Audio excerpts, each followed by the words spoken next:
Je vais d'abord donner le plan de ma présentation. Nous allons donner un petit résumé du synopsis, évoquer quelques raisons pour lesquelles ce film a été réalisé et donner des informations supplémentaires en ce qui concerne le film. Alors, en ce qui concerne le synopsis, de quoi s'agit-il? Il s'agit d'un royaume qui n'est sans doute pas étranger au peuple béninois. C'est le royaume d'Abomey. Et le roi requin a connu la mort par son frère Zoadan, qui était avide du pouvoir et de la récade sacrée qui disposait de plusieurs attributs mystiques. Voilà, le roi requin est décédé et la récade magique devient introuvable. Comment est-ce qu'ils vont procéder pour rentrer en possession de la récade sacrée? Point d'interrogation.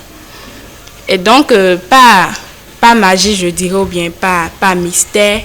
Deux jeunes hommes, Ola et Tadegla, qui étaient sur un autre espace géographique, furent entrés en possession de la récade magique.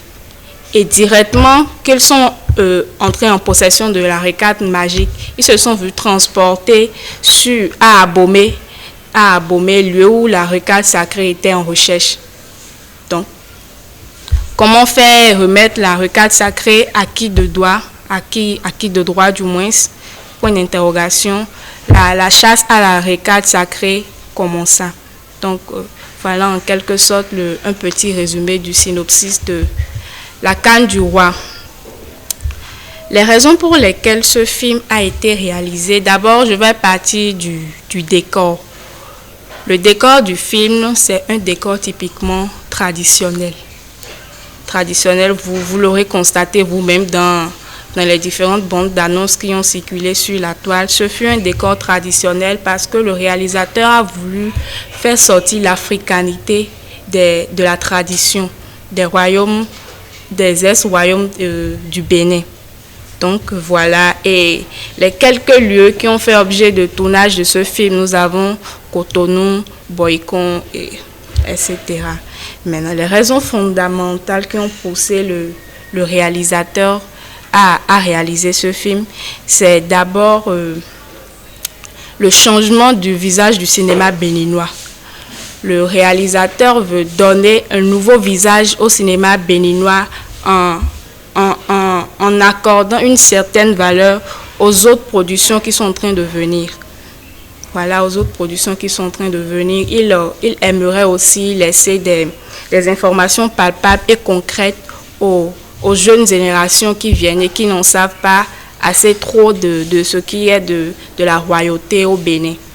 Donc voilà, en ce qui concerne les informations supplémentaires, la projection aura lieu le 14 mai, le vendredi 14 mai prochain à Canal Olympia à 20h30. Et les coûts, nous avons 25 000 francs. La réservation se fera à 50 000 francs et à 100 000 francs. Bonjour, chers confrères journalistes. Ici, c'est Francis Soglo, le designer de La Canne du Roi. On est là ce matin pour vous parler un peu comment la réalisation a été faite. On a tourné à Abomey par un fils de renom qui est M. Chobo Relent. Vous avez demandé si les acteurs qui ont eu à jouer dans ce film sont des novices ou bien des professionnels. Bon, voilà, nous n'allons pas les appeler des novices, puisque quand on dit novice, c'est que la personne vient de commencer dans le domaine, d'intégrer le domaine. Non, ces personnes ne viennent pas d'intégrer le domaine juste parce qu'avant, ils n'avaient pas l'occasion de se faire révéler par les chaînes de télévision. On ne les voyait pas souvent à l'écran.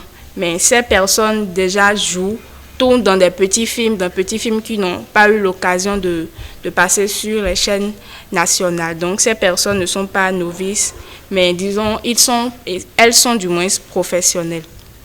Donc, disons que c'est la Canne du Roi qui va les révéler au fait. Vous avez aussi cherché à savoir si le film a été réalisé sous forme d'épisodes. C'est un long métrage. Le long métrage se réalise en bloc. Vous avez demandé à savoir pourquoi on a choisi un design typiquement artistique. Je vais laisser le designer répondre. On a choisi le design artistique parce qu'on est à temps romain. Et quand on va parler du temps romain, on réalise souvent des costumes. Et quand on n'a pas les emblèmes, on ne sent directement qu'on est à Abomey. Mais actuellement, nous on a essayé de corriger ça. Même le roi Zoadan et l'autre roi, roi locaux, excusez-moi, on a changé techniquement tous les costumes sans les emblèmes. Et on va se retrouver dedans. Ici, c'est Abomey. L'utilisation des effets spéciaux dans ce film va rechanger en quelque sorte le cinéma béninois. En dehors de ça, nous avons aussi le cadre. On a montré qu'un film peut se faire sans de la comédie, sans de l'humour et respecter typiquement le genre qu'il a choisi depuis le début. Parce qu'on voit souvent des mélanges de genres. Quand la personne veut réaliser par exemple un film fiction, maintenant on voit à la fois de la comédie, de l'humour, du sketch, tout mélangé dans le seul film. Donc ça fait pas trop pro. Donc on a essayé de travailler sur cet aspect et de parfaire un peu la chose. Le film est déjà disponible et un long métrage au plus c'est 1h30. Le film est disponible au niveau des distributeurs. La projection se fera le 14 mai à Canal Olympia à 20h30. Nous vous exhortons aussi à prendre les tickets et à venir suivre ce film qui sera projeté le vendredi prochain à Canal Olympia. Ça fera beaucoup plaisir aux réalisateurs et aux acteurs qui ont tourné dans ce film. Merci beaucoup. Rien que des acteurs béninois. Rien que des acteurs béninois.